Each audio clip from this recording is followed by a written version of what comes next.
Here we're using 3M wrap film made for vinyl wrapping cars. This roll of S-Mark came as 4 inches wide, cut sections to 3 inches tall. This will be approximately 100 millimeters by 70 millimeters. We're cutting a hole 2 inches by about 1.5 inches in this piece of vinyl. You could also use some tape or a tegaderm. The idea being we're going to end up folding this in half to make 2 layers, and this will then secure this over the opening in the trachea. The super glue I tried didn't seem to stick to the S-Mark well, so I'm mixing up some epoxy to glue the edges. And this edge.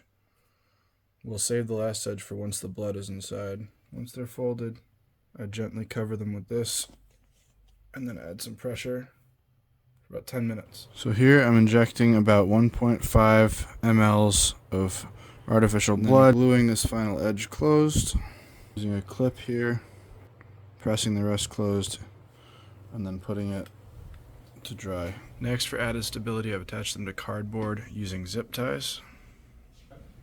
Happy. But what concentration is this happy? This is 1 in 10,000. So 1 in 10,000, what does it mean?